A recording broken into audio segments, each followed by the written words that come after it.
बच्चों, कक्षा 12 भौतिक विज्ञान की ऑनलाइन कक्षा में आप सभी का स्वागत है। जैसे कि आप लोग इस समय चैप्टर प्रकाश वैद्युत प्रभाव एवं द्रव्य तरंगों के बारे में पढ़ रहे हैं।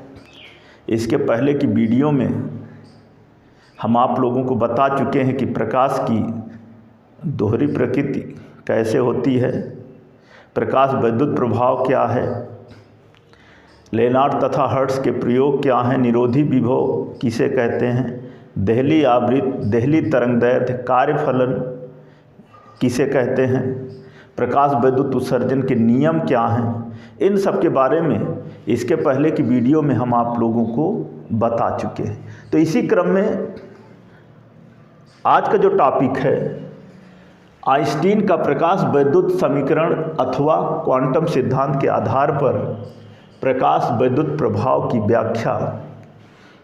यह एक बहुत ही इम्पॉर्टेंट टॉपिक है, परीक्षा में बार बार पूछा जाता है, तो ध्यान दीजिएगा।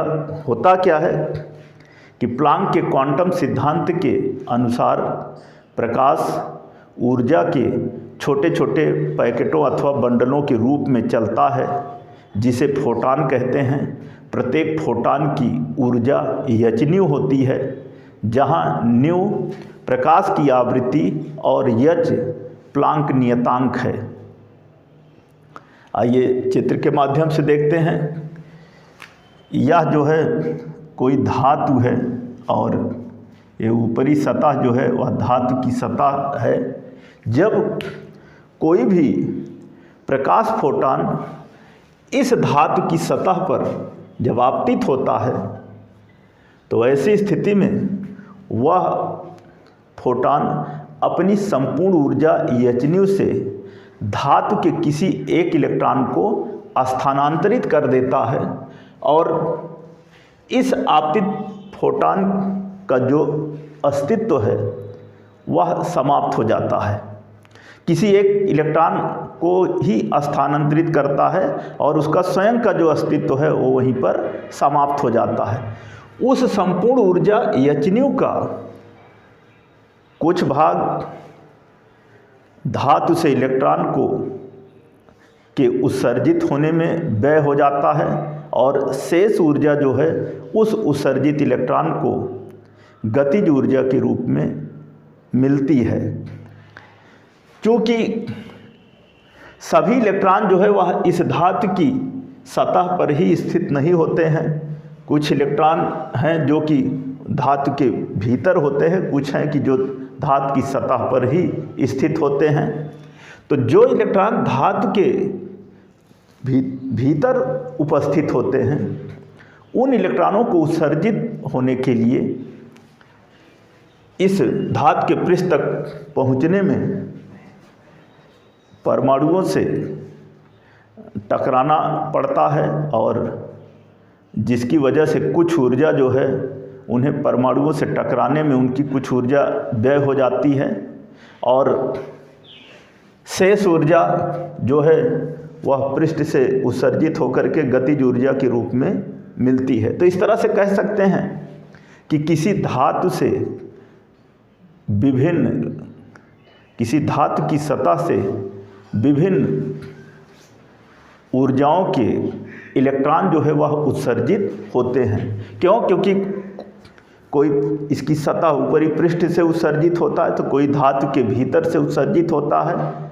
तो जो भीतर से उत्सर्जित होगा उसकी गतिज ऊर्जा और अलग होगी, जो धातु के पृष्ठ से उत्सर्जित होगा उसकी गतिज ऊर्जा जो है वो अलग होगी।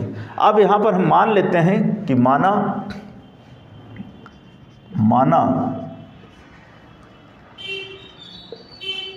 धातु की सतह पर आपतित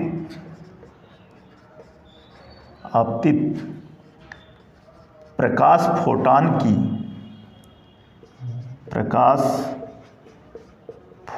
की ऊर्जा h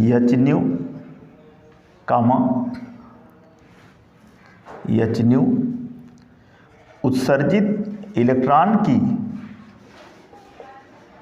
उत्सर्जित इलेक्ट्रॉन की अधिकतम गतिज ऊर्जा,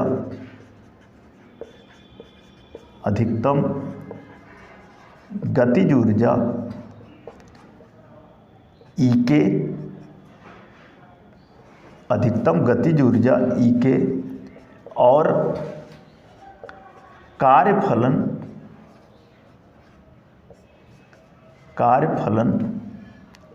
W है, तब होगा क्या, फोटॉन की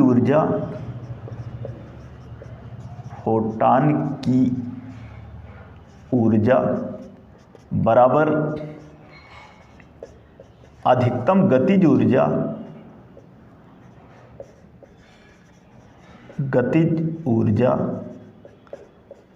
और धन कार्यफलन।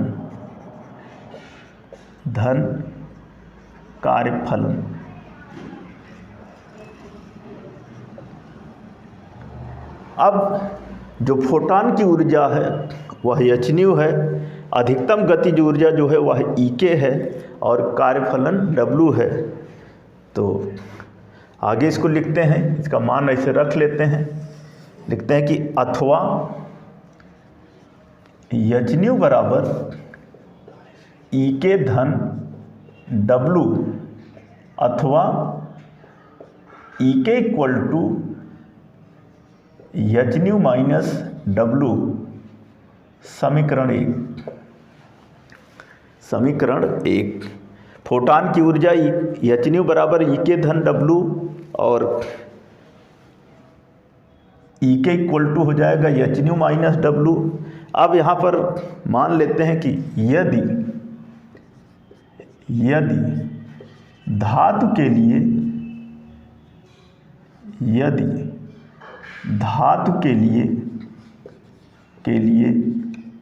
देहली आवृत्ति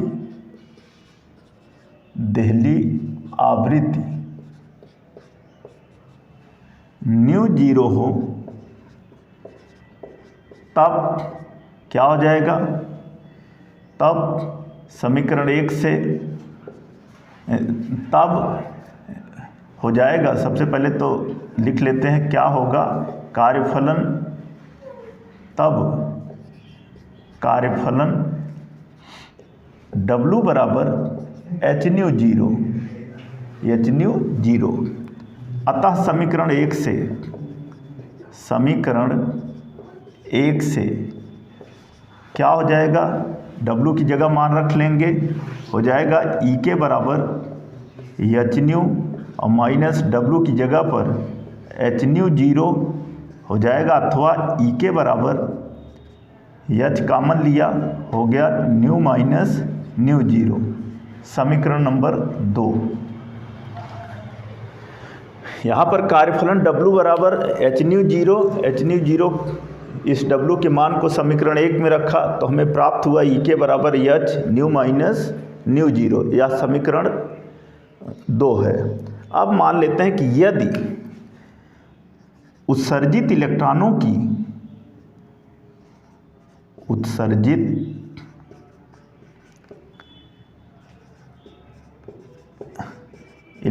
की अधिकतम गतिज ऊर्जा, उत्सर्जित इलेक्ट्रॉनों की या उत्सर्जित इलेक्ट्रॉनों का कह सकते हैं का अधिकतम वेग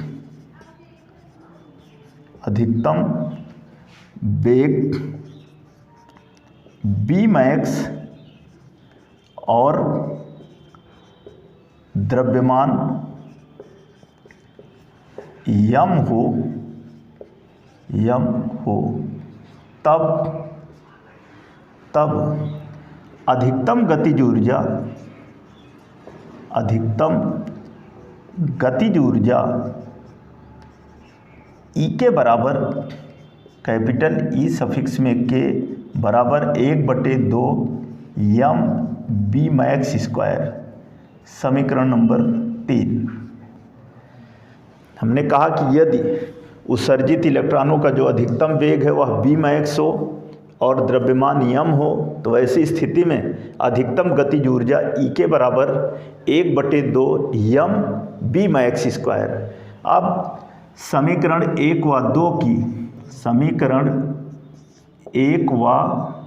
2 की तुलना करने पर जब तुलना करेंगे तो हो जाएगा क्या, 1/2 m Vmax² बराबर h new minus mu zero. ये है हमारा समीकरण नंबर 3 और इस समीकरण नंबर 3 को ही आइंस्टीन का प्रकाश वैद्युत समीकरण कहते हैं। लिखेंगे इसे आइंस्टीन का प्रकाश वैद्युत समीकरण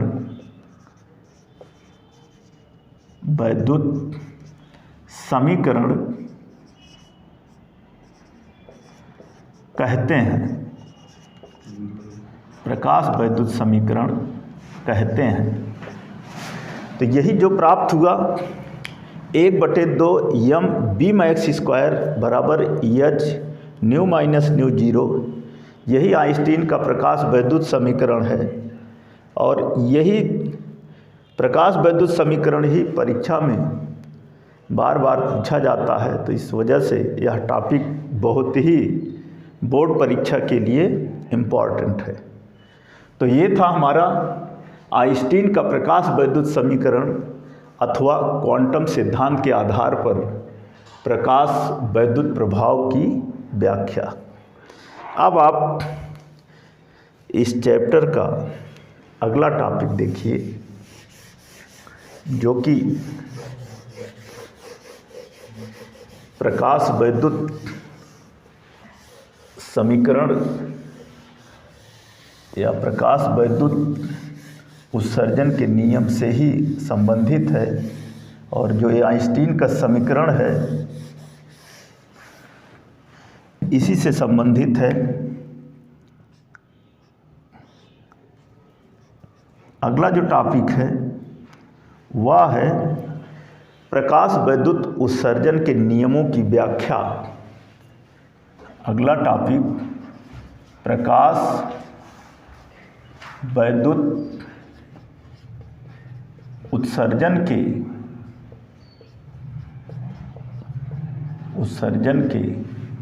नियमों की व्याख्या।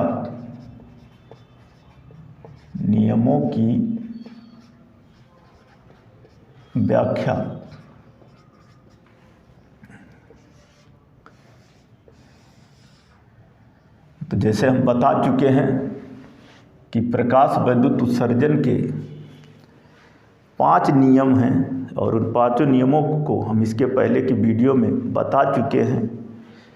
उन्हीं नियमों की यहाँ पर आइंस्टीन के इस प्रकाश वैद्युत समीकरण के आधार पर व्याख्या करनी है। तो सबसे पहले पहला नियम क्या है? आइंस्टीन के समीकरण के अनुसार जब किसी धातु की सतह पर आपतित प्रकाश की तीव्रता बढ़ाई जाती है या बढ़ाई जाए, तब उस धातु की सतह से प्रति सेकंड टकराने वाले फोटॉनों की जो संख्या है वह बढ़ जाती है, जिससे धातु की सतह से उत्सर्जित जो इलेक्ट्रॉनों की दर है वह बढ़ जाती है, परंतु उत्सर्जित इलेक्ट्रॉनों की गतिज ऊर्जा पर कोई भी प्रभाव नहीं पड़ता है। कहने का मतलब जब जो भी प्रकाश धातु की सतह पर आपतित हो रहा है, अगर उसकी हम तीव्रता को बढ़ाएंगे तो उस धातु से उत्सर्जित इलेक्ट्रॉनों की जो दर है वो बढ़ जाएगी। ये है पहला नियम। दूसरा नियम है कि धातु की सतह से उत्सर्जित इलेक्ट्रॉनों की जो गतिज ऊर्जा है वह उस धातु की सतह पर आपतित प्रकाश की आवृत्ति पर निर्भर करती है, तीव्रता पर निर्भर नहीं करती है। कहने का मतलब जिस भी धातु पर वह प्रकाश आपतित हो रहा है उस धातु की सतह से उत्सर्जित इलेक्ट्रॉनों की जो गतिज ऊर्जा है वह उस धातु की सतह पर आपतित प्रकाश की आवृत्ति पर निर्भर करता है, लेकिन आपतित प्रकाश की तीव्रता पर निर्भर नहीं करता है। यह जो है दूसरा नियम है। तीसरा नियम कि आइंस्टीन के समीकरण के अनुसार यदि धातु की सतह पर आपतित प्रकाश की आवृत्ति को बढ़ाया जाए या बढ़ाया जाता है तो ऐसी स्थिति में उस धातु की सतह से उत्सर्जित इलेक्ट्रॉनों की जो अधिकतम गतिज ऊर्जा है वह बढ़ जाती है।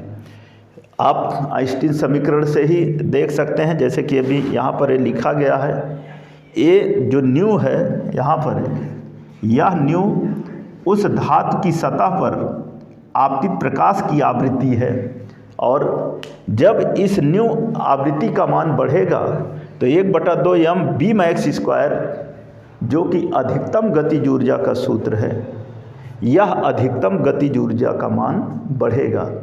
तो इसीलिए जो तीसरा नियम है, इस तीसरे नियम की व्याख्या इस प्रकार से ही हो जाती है कि यदि धातु की सतह पर आपतित प्रकाश की आवृत्ति बढ़ाई जाती है तो ऐसी स्थिति में धातु की सतह से उत्सर्जित इलेक्ट्रॉनों की जो अधिकतम गतिज ऊर्जा है वो बढ़ जाती है। तो ये था तीसरा नियम। नंबर 4, यदि आपतित प्रकाश की जो आवृत्ति है वह उस धातु के लिए जो देहली आवृत्ति है उसके मान से कम होता है। कहने का मतलब यदि ये जो न्यू है जो कि उस धातु की सतह पर आपतित प्रकाश की आवृत्ति है, इसका मान उस धातु के लिए जो देहली आवृत्ति है न्यू 0 है उसके मान से कम होता है, तो वैसी स्थिति में उत्सर्जित इलेक्ट्रॉनों की जो अधिकतम गतिज ऊर्जा है वह ऋणात्मक होगी, जो कि असंभव है। जब कोई प्रकाश किसी धातु की सतह पर आपतित होता है और जब उस आपतित प्रकाश की आवृत्ति उस धातु के लिए देहली आवृत्ति से कम होगा तो ऐसी स्थिति में उस धातु की सतह से कोई भी इलेक्ट्रॉन उत्सर्जित नहीं होगा। यही जो है नियम नंबर 4 है। अब 5वां नियम जो है कि जब किसी धातु की सतह पर यचन्यू ऊर्जा का प्रकाश फोटॉन आपतित होता है तब उस ऊर्जा को अवशोषित कर धातु से जो इलेक्ट्रॉन है वो उत्सर्जित हो जाता है। कहने का मतलब धातु की सतह पर प्रकाश फोटॉन के आपतित होने और उस धातु की सतह से इलेक्ट्रॉनों के उत्सर्जित होने के बीच कोई भी समय पश्चता नहीं होती है। जैसे ही कोई प्रकाश फोटॉन यचन्यू ऊर्जा के साथ उस धातु की सतह पर गिरता है, उस धातु का जो इलेक्ट्रॉन है उस ऊर्जा को अवशोषित कर तुरंत ही उत्सर्जित हो जाता है। कहने का मतलब उस प्रकाश फोटॉन के आपतित होने और उस इलेक्ट्रॉन के उत्सर्जित होने के बीच कोई भी समय पश्चता नहीं होती है। तो ये था प्रकाश वैद्युत उत्सर्जन के नियमों की व्याख्या, और अंत में जो हमने बताया यही था नियम नंबर 5। तो बच्चों, आज की इस वीडियो में आइंस्टीन का समीकरण क्या है, जैसे कि अभी भी आपके सामने लिखा हुआ है, और प्रकाश वैद्युत उत्सर्जन के नियमों की व्याख्या कैसे की जा सकती है आइंस्टीन समीकरण से, इन 2 टॉपिकों के बारे में हमने बताया है। आप इसे ध्यानपूर्वक देखिए और जैसे ही मैंने बताया वैसे आप इसको समझकर नोट कीजिए। एक इम्पॉर्टेंट टॉपिक है बोर्ड परीक्षा के लिए, इस चैप्टर के बचे हुए जो शेष टॉपिक हैं उनको हम आपको अगली वीडियो में बताएंगे। धन्यवाद।